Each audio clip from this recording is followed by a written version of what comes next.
Hello and welcome to episode 217 of MandRproductions. I bought a new camera. Hopefully it looks really sharp because that's why I bought a new camera. Anyway, this episode is sponsored by Whatnot. We'll talk a little bit more about them and my experience on the app last weekend a little bit later. But if you guys enjoy, as always, hit the like button. And just quick thank you to all the really supportive comments last week. Like, there was an immense amount of, just very supportive comments. I don't know, I just want to say thank you. Anyway, we'll hop into it with our first question from Invalid User. He says, what caused you to change your profile picture? I just noticed it and I like it. Well, thank you. And, you might have heard this little thing just kind of on the down low. It's kind of an underground. It's kind of like when a rapper starts out, just starting and they're selling CDs on the street corner or however they do it, or like at the local gas stations, you can get their CDs. Well, there's this game. It's like an indie game, basically. I don't know why I went to like rappers, but Lego Star Wars The Skywalker Saga. It's actually this new video game. I think it's out on a bunch of different platforms. And basically, like, this game was coming out, and I was like, hey, I could make my profile picture look like the game. Yeah, no, it's just the game was coming out and I was like, I want to do a profile picture in the style of the game's character pictures. So that's exactly what I did. So I had someone edit it together for me, and so I have my main channel, MandRproductions logo, which is done in red, and then the gaming channel, MandR Games. If you haven't checked it out, I mean, just check it out. There's some MandRproductions playing Lego Star Wars Skywalker Saga on there, and I've actually had a surprisingly fun time. But that one is blue, and I'm toying with the idea of changing over MandR Vlogs to like green or something, so I can have like synergy across the channels about Legos, although MandR Collects is not changing. That I love that one way too much to change it. It's me in a black series box. I gotta keep it. Anyway, I just felt like the time was right. I had had the previous profile picture for 2 or 3 years at this point. I would definitely not rule out me going back to it. If in a month or two I'm just like, yeah, I've played Lego Star Wars Skywalker Saga, I'm over the hype of it, I definitely could see myself switching back, but for now, it's what I feel like is cool and fun for me, so it's what's gonna stay. Henry says, what set is the best value right now? Literally right now, on Amazon, the AT-ST Raider is $35. I feel like that's the best value you can get out of a Lego Star Wars set right now. $35 for a set that's normally $50. It's got 4 figures, 2 of which are, probably not coming back, or actually probably all of them aren't coming back in any normal new set anytime soon. Like the old version of Mando, which is definitely more rare than the newer version of Mando now. And then of course Cara Dune, who did show up in another set. But the 2 Clutonian Raiders I don't think are coming back either though. So like, I don't know, I just feel like it's a really good value for $35. I don't look at it as like a really cool set anymore, if that makes sense, as like I did when it first came out, because it's not new and shiny, But I think for $35, like, it's a pretty good deal. Moving on from Levi, a lot of Skywalker Saga actually. He says, apparently there's a reward for 100% completion. I say a lot of Skywalker Saga questions, apparently. Like, I didn't just sit down for the last hour and a half reading through all of the comments on that video, picking the questions. I digress. Apparently there is a reward for 100% completion on the Skywalker Saga. What do you think it is? So, I don't know if it's kind of in the same vein as this, but this is the only thing that I could imagine it is, other than maybe like a special bonus like George Lucas character or something, right, that you can use and play as in the game. I would guess that it could be something like an additional level, because one of my favorite childhood memories was when the original Lego Star Wars video game came out, but the complete saga hadn't come out. If you completed the game, meaning you went through all 3 movies, it opened up the special first mission of the 4th movie, which was obviously going to come out in the game that came out the year after, or 2 years out. I think it was just the year after with the complete saga. And so it ended up being the first mission of episode 4, New Hope, but you could play it in the game that only had the first 3 movies. I would imagine that it could perhaps be like some special like Mandalorian level, or maybe a level based on one of the Solo or Rogue One movies, where there's already the character packs, or maybe Bad Batch or Clone Wars. Like, there could be something there. So I would guess either George Lucas playable character or a special mission level, whatever. Raul Garcia says, I can't help but feel the missions are super short in the new Lego Star Wars game. Of course, not all missions are short, but some of the missions on the game can be completed in under 5 minutes. It's almost as the developers justify the game's lack of creativity with a bunch of small side quests. So this is not the experience I have had. So far, I have played the first 3 movies worth, and there's 5 levels or missions per movie, and then I guess there are a bunch of side quests, because every time I come across one, I just ignore it, because I just want to finish the level as fast as possible, and even when I'm doing that, 5 minutes is not, like I said, not the experience I have had. It takes me an hour and a half. In all 3 cases, it's been about an hour and a half to complete a full 5 mission or 5 level movie for the Skywalker Saga. So not quite the experience I have had. I just kind of disagree with the take. I think the game is pretty rich in content for the most part, especially being 9 movies. And for someone like me, I mean, you can imagine if I'm having trouble, if a 8-year-old me was playing this, I would be spending the entire summer trying to complete this game. So I think that the game has a ton of content. I think the game has been very fun. It's got a decent open world vibe. I don't play open world games. My bread and butter video game is Call of Duty. That's all I actually really care to play. Look, I have a sweaty controller with paddles on the bottom. I am the worst type of gamer. But that being said, it is fun, and the open world concept seems fun to me. There are different things that I feel like you can do, and especially it being Star Wars, I just at least have a base of knowledge and know where I am. It's not like I'm playing, I've played GTA before, but maybe Red Dead Redemption is a better example where I think that's an open world one, or Skyrim, where I don't know anything about the world of Skyrim, right? So I would be completely lost, and it would take me hours and hours and hours to just have like a basic level of understanding of what is going on. But at least with Star Wars, like, yeah, this is Star Wars, this is the Jedi Temple, oh, we're gonna go to Hoth, oh, we're gonna go here and there, and it's like, yeah, I know all these places, Tatooine, you know? So yeah, I feel like there are a ton of side quests, and that actually is really cool, but I haven't played them yet because I just keep trying to finish the levels as fast as possible because they take a long time for me. Jim says, do you think the Hoth Rebel Snowspeeder is ever getting a reissue? I mean, it's not a question of if, it's definitely a question of when. For me, it's a question of why, though. Because in 2019, they came out with the $40 Rebel Snowspeeder for the 20th anniversary. They retired that set in 7 months, and I've had people tell me it's because it was a 20th anniversary set, so it's only going to be available for that year. But other 20th anniversary sets were available for over a year after that, so that is just not the reason why. So yeah, that Snowspeeder retired in like 7 months. It's now worth like $100 on eBay, which is pretty insane. Might be more now, not really sure. But I think it absolutely should have, I hate to say this, it should have taken the spot of the Republic fighter tank that just came out. The Snowspeeder needs to exist. I am appalled that they didn't at least include a Snowspeeder. Oh, it's, you can't see it back there. In the UCS AT-AT. I don't really understand why that wasn't like part of the display thing for it, right? So yeah, like obviously I think the reason you and many people are asking us is to pair it with that UCS AT-AT. And I think if LEGO doesn't release one, by January of 2023, they're really missing a big boat. I mean, it's not going to be coming out in the summer. We pretty much have the whole wave kind of solidified. We know there's not really going to be a Snowspeeder there. So the hope could be 2023, but like 2023 is over a year after the $800 set came out that you could have been selling this other set to go with it the whole time. And same with the 2020 AT-AT, the summer 2020 AT-AT that came out after the last Snowspeeder retired. There hasn't been a Snowspeeder since, which has been driving the price up, which is pretty insane. So definitely to me, 2023 seems to be the most likely year currently because they have to have one on shelves side by side with these AT-ATs. It just makes no sense not to. Jeremy R. says, have you ever pulled a Chrome Vader from a sealed 2009 Star Wars set? If not, do you plan on trying to in the future? And before I answer this question, a word from our sponsor, Whatnot, because I actually just sold a Chrome Vader on Whatnot the other night. Today's sponsor is Whatnot, and if you haven't heard of them, they are actually a live auction app.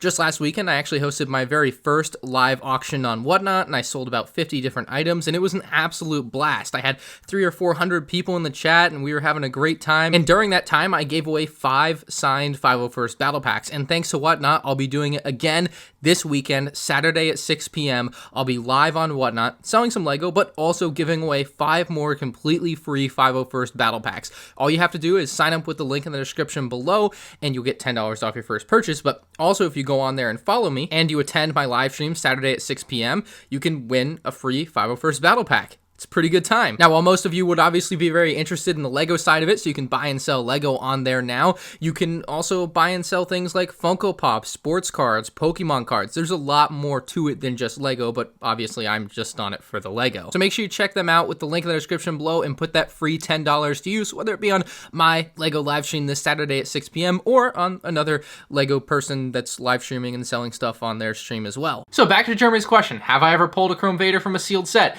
I have not. I was not fortunate enough to do so back in 2009, 2010, whatever. It is still possible, I suppose, that in the coming years, as I continue to open more sealed sets from back years, that I come across a Chrome Vader or a Gold C-3PO, and that would be a truly amazing moment for me because I have never had that. I never found a Mr. Gold. I was never really looking for a Mr. Gold. The closest thing I guess I ever got to this type of hunt was the series 19 or 18 Policeman, and that was 1 in every 60. There was 1 in every minifigure box, so that wasn't even that rare. I really wish they would do something like this again, because 10, 11, 12, 13-year-old me did not have both the funds or the means of transportation to go about finding these sorts of things. Like, if they were to do one of these now, I would literally probably bring a scale into the store and weigh the boxes in the store to find the set, or the set that had the Chrome Vader or the Gold C3PO or whatever it would be modern day. Because that's what people did back in the day. You'd bring a scale in, you'd weigh clone battle packs, and you'd figure out which battle pack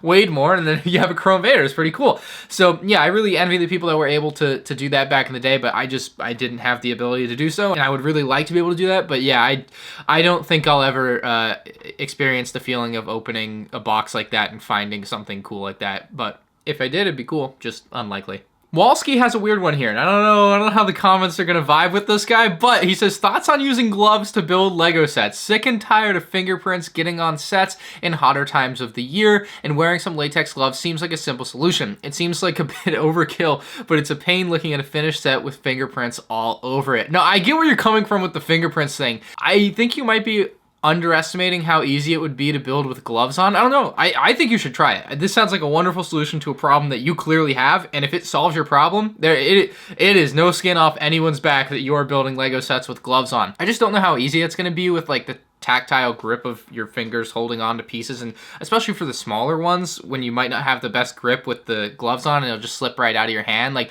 that might get annoying. So I would kind of keep an eye on that, but it seems like it is a solution to your problem, so just run with it, and hopefully this helps other people if they have this problem with it. I mean, I should be doing this, honestly, because, like, I do reviews and I show things up close, and, like, it shouldn't have fingerprints on it, right? But, yeah, to me it is overkill, yes, but if it's what you want to do, just do it. It doesn't matter what other people think. Simon's Cat says, do you think that Lego short-form content, TikTok, YouTube Shorts, Instagram Reels, will overtake the longer-form factor in popularity within the next few years? So, not in my opinion. Obviously, you can hold a different opinion. What actually happens is irrelevant compared to what you or I think will happen, I guess. But I don't think this, because I was scared this would happen a few years ago when TikTok first came in and blew up, and I reluctantly downloaded it and didn't do too much with it. But basically, like, I was like, oh man, does this mean like all these longer form? Because I'm a big shill for YouTube. I really like YouTube. I think it's basically the best platform on the internet. I think it does a lot of great things. I think that because of its position as a pseudo monopoly, basically because it's just a better service than all the other services, actually really helps it. And I know this might be a surprise to some people. Monopolies aren't illegal. You can have a monopoly. You just can't obtain it or maintain it illegally, if that makes sense. Anyway, I was a little worried a couple years ago that TikTok and YouTube Shorts and Instagram Reels, especially when YouTube got into it a couple years ago, I think it's been a couple years that YouTube like started their YouTube Shorts beta. I looked at it and I was like, oh no, this might like be the end of this thing that I love. But from two perspectives. From one, like making videos, and it's my job obviously to make, and I make longer form content for the most part. I do have a TikTok. I have like 50,000 followers on TikTok. I don't do much on there, but that's besides the point. Like, but and also like viewing things, right? Like I really like watching longer form content like Drew Gooden or iDubbbz or whatever like the case is. I just find it much more rewarding than Instagram Reels or TikTok. And so why I think TikTok and Shorts and just the shorter, spurts of content will never really truly have a foothold over like the, I guess, middle range, right? You have 0 to 60 seconds, then you have your like 2 to 20 minutes, and then you have your like movies, right? The 1 hour plus, whatever. It's because they don't like, there's no like real engagement with them, right? To me, when I watch TikTok, it's not the same as when I watch a YouTube video. And I've deleted TikTok many times off my phone. Right now, I'm in one of those periods where I don't have it downloaded, so I'm not wasting time on it. But basically, every time I watch TikTok, I only ever leave with regret. I only ever get sucked in, right? And you're sucked in and you're scroll. Ha, a little chuckle every here and there. But like maybe you'll learn like a cool factoid that you'll forget in 3 minutes after you share it with 2 of your friends. Like, oh, did you guys know the Earth is round? Yeah, I never thought about it that way. And so I think like the satisfaction from a viewer perspective will always kind of factor into it. It's like, what do you actually get more out of? And for me, it's always been longer form videos. They are just, to me, while I understand the mentality and the like getting sucked into the shorter videos, I think for most people still longer videos that can do more, that can be more informative, and more importantly tell a whole story and give you the whole view on a thing are always going to be better. It should also be noted that movies didn't fall out of popularity when TV shows came around, or you know what I mean?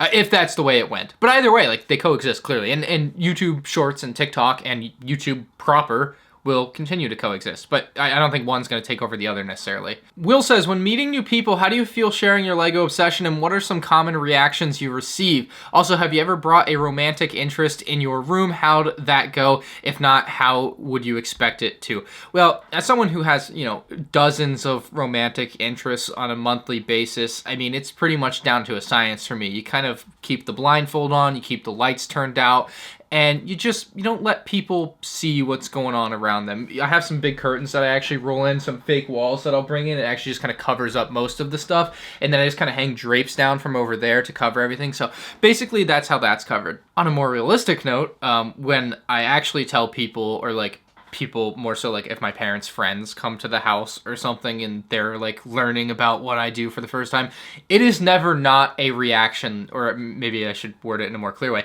It is always like, wow, this is really cool. I love this, or like whatever. Like I think you get the point. Like, it is always a positive reaction. I have never, like, and I don't know why someone would, because like it would, like I think people are way more accepting of it than people on the internet who are a little bit nervous about it might want to believe.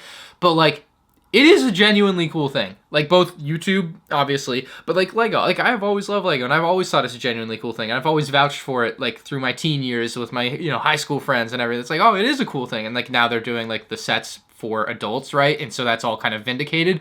But it's like, yeah, it is this cool thing that everyone can kind of love and be a fan of. And like, it's really cool that I think most people that I have ever interacted with have had positive reactions to. I've never had someone like shame me for it. Like, that's just dumb anyway. Like, and even if they did, like, why would I care? I wouldn't. I would tell them to pound sand, because like, what else am I gonna do? Just stop because they said it's cringe? Like, I don't know. David says, I have a used 2003 Cloud City set and it's in perfect condition. Would it be worth selling it to get the UCS Imperial Shuttle? I love my Cloud City Boba, but that Return of the Jedi scene is just so iconic. I'm gonna be honest. I don't know the exact values of these things because I don't stay on top of all of it, but you might be able to keep your Cloud City Boba Fett, because the rest of the Cloud City set and the figures in it, I think that Cloud City Lando, maybe the Cloud City Luke, definitely the Leia, not really, you know, but there's other figures in that set that are also worth substantial amounts of money. You might be able to sell your Cloud City without the Boba Fett. Keep your $1,500, $2,000 Boba Fett, sell your Cloud City for $1,000 with all the figures except Boba Fett, and buy a UCS Imperial Shuttle for about $1,000. So you keep Cloud City Boba Fett and you get the UCS Imperial Shuttle.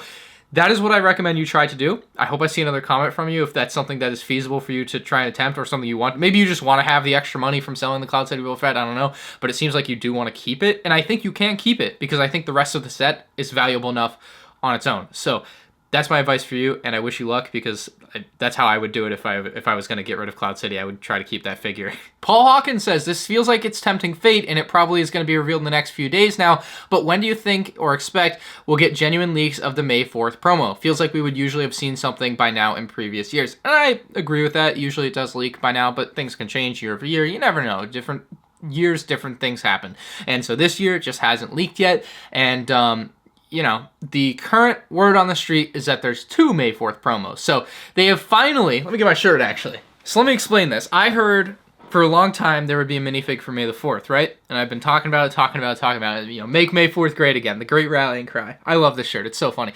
And when I first heard, what I had first heard is that, you know, or ended up hearing, is Luke Skywalker with blue milk would be the May 4th promo. And I was like, this is not what everyone meant when they wanted minifigs to be brought back for May 4th, right? Because, like, who actually wants a minifig to be just repurposed for May 4th and, like that's your May 4th promo? Your May 4th promo is now a promo that was made 2 years ago and packaged, and then Lego put it in their video game and sold it to you for $70. But then they're like, oh, we can just give it out on May 4th too. And it's like, well, now we're double dipping, and that's dumb. Like, May 4th should be something special. It's a day for the fans, obviously. Like, they're trying to celebrate Star Wars. Like, give us something special for our money. When I had first heard that, I was like, there's no way. They couldn't possibly do that. But for a few days, I was like, it might. It's a very Lego move, right? It's like, make May 4th great again, bring back minifigs, and then the first time they do, they bring back a minifig that's just a reuse of another minifig, and I'm like, okay, this sucks and is terrible, and I can't wait to make a video on it. But fortunately, it's not that bad. In fact, it's actually really good. Well, it depends on what the other promo is, but there is another promo. It's a different set number, and that is a set, or maybe it's a minifig polybag too, but I believe it to be a build in a box or something. So it would be one thing, and the other rumor is that they'll also be giving away the Luke polybag, right? So the Luke polybag being a complete bonus is really nice. If it was just a Luke polybag, I think that's really bad, but we have the actual May 4th promo, which, you know, yet to be seen what it is. We don't know, can't know. Hopefully that wasn't confusing at all, and you got the point that there'll be possibly 2 May 4th promos, and we'll see what they are within a couple weeks probably. Sam says, how do you recommend avoiding your LEGO Dark Age? He's got more to his question there, but just to save us a little time, I won't read the whole thing, but I'll explain that I'm not going to read the whole thing, which is going to take up just as much time as if I had read the whole thing. So for me, it was having YouTube and having friends online that were also into LEGO. I mean, who knows? Maybe even without YouTube, I would have always been into LEGO. And maybe I should explain quickly for those that don't know. A Dark Age is basically characterized by a period of time in your life in which you're no longer into LEGO, which technically only exists if you go from being a child that played with LEGO to being an adult that now collects or does things with LEGO, plays with it, whatever you want to do. But there was a period of time in between in which you didn't do anything with LEGO. There's not necessarily anything wrong with having a LEGO Dark Age or going into a LEGO Dark Age. Like, it's not like you have to prevent it. It's not life and death that you continue to collect LEGO throughout your whole life, or that for the next 5 years you don't take a break or whatever. You know what I mean? Like, you can do other things. You can try other hobbies, dip your toes in other things. Like, it's a thing you can do. And I think it's an interesting point of view that you're coming from, of like, I feel it happening. I can feel myself separating from LEGO, but I don't want it to happen. And I don't necessarily know how to solve that other than by, advising you to find something that truly connects you to it, like getting into the community somehow, or starting up a YouTube page talking about it just as like a hobby thing if that's what you're into, or an Instagram page where you just post a picture a week or a picture a day, whatever. Like, you will have to find something that's a little bit more than whatever you're doing now to keep you engaged if that's what you want to avoid. Because for me, being engaged is probably, I'm not engaged, I don't have a wife, but being engaged in LEGO, I'm not engaged to LEGO either. I can't find a good way to say it, but I think you get my point. You have to find something that will like keep your attention on it, and if you can't find that thing, it's fine. Like, just let it fade. Let it be that good part of your life that you can remember, and maybe a few years down the line you pick it back up. I just don't see it as a big deal that like it could happen. You could just fall out of love with it for a few years. Like, I kind of wish I had that. I could use the break, but like now it's too late, so whatever. The Bricktator says, what is one Star Wars character that we haven't seen in LEGO form yet that you think is overdue? Look, I'm going to put this pretty simply. There exists LEGO Unclar Plot. I can't even remember how to say his name. That's how memorable he is. But there does not exist LEGO Dex. Dexter from Dex's Diner. You tell me. Anyway, don't forget, this Saturday at 6 p.m. Eastern, you can catch me on Whatnot selling some LEGO and giving away 5 free 501st battle packs. So make sure you guys click my invite link in the description below to receive $10 off your first order. Follow me on Whatnot, and I'll see you there. Like the video if you guys enjoyed. Subscribe to the channel if you're new here, and I'll see you in the next one. Peace out.